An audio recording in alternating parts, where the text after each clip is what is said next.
semuanya, di sini saya akan menjelaskan terkait materi pelayanan kolaborasi interdisiplin dalam kesehatan dan keperawatan jiwa. Yang pertama, pengertian kolaborasi.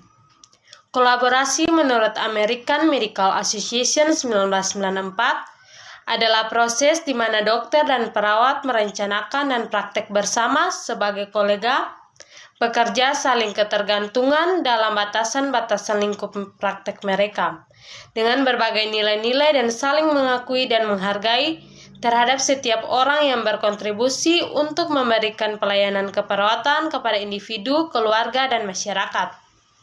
Jadi, kolaborasi menurut American Medical Association yaitu hubungan antara perawat dan dokter yang merencanakan kerjasama sebagai teman sepekerjaan yang saling ketergantungan namun dibatasi oleh ruang lingkup mereka masing-masing. Kriteria kolaborasi. Pertama, adanya rasa saling percaya dan menghormati. Kedua, saling memahami dan menerima keilmuan masing-masing.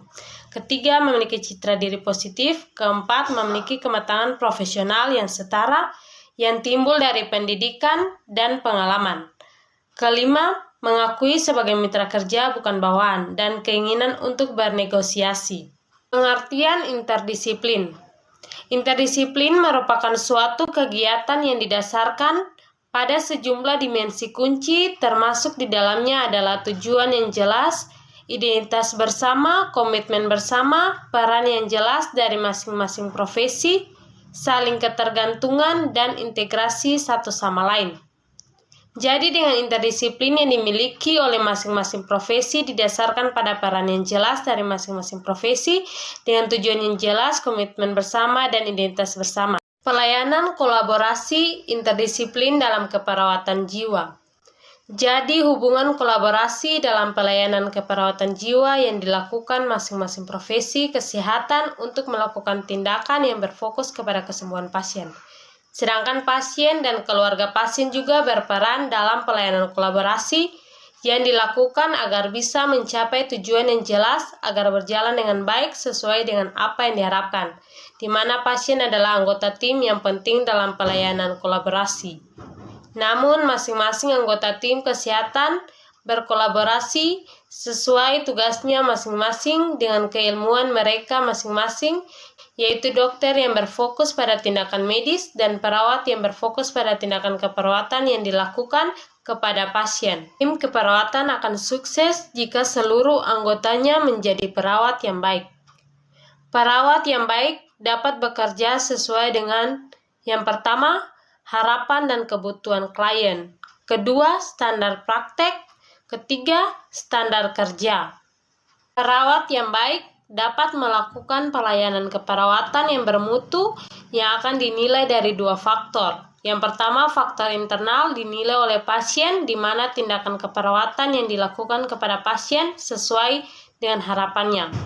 Kedua, faktor eksternal yang dinilai oleh pengawas terhadap kinerja perawat bagi pelayanan di rumah sakit agar mencapai keberhasilan kualitas dalam pelayanan yang dilakukan bagi masyarakat. Proses kolaborasi akan terwujud jika melakukan 4 proses diantaranya. Pertama, kontrol kekuasaan, yaitu menyadari kewenangannya masing-masing anggota tim dan mampu berkomunikasi dengan baik antara anggota tim satu dengan yang lain.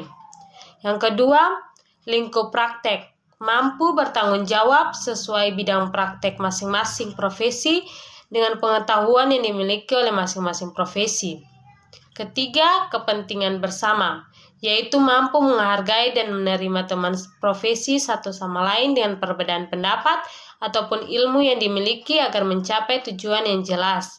Keempat, tujuan bersama, yaitu mampu memberikan pelayanan kesehatan yang maksimal kepada pasien untuk penyembuhannya sebagai tujuan bersama dalam kolaborasi. Berikut kolaborasi interprofesional transformasi pendidikan. Pendidikan merupakan hal yang penting untuk memperoleh tingkat pengetahuan yang lebih tinggi dan menjadi pembelajaran seumur hidup agar bisa memiliki keterampilan yang baik untuk diterapkan dalam pelayanan keperawatan dari ilmu yang dipelajari.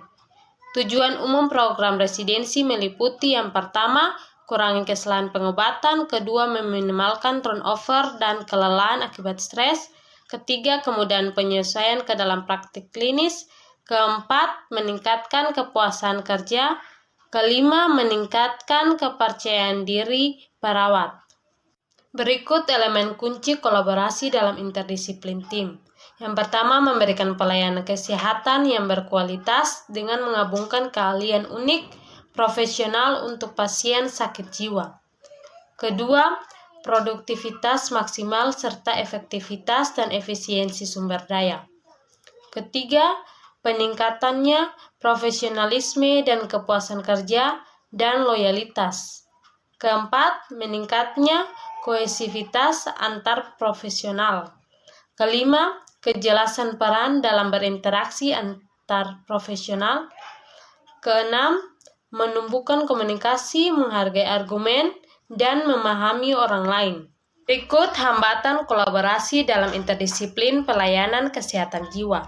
Yang pertama, ketidaksesuaian pendidikan dan latihan anggota tim, yaitu dengan latar belakang pendidikan yang didapatkan dan keterampilan yang dimiliki tidak sesuai antara anggota tim profesi satu dengan yang lain.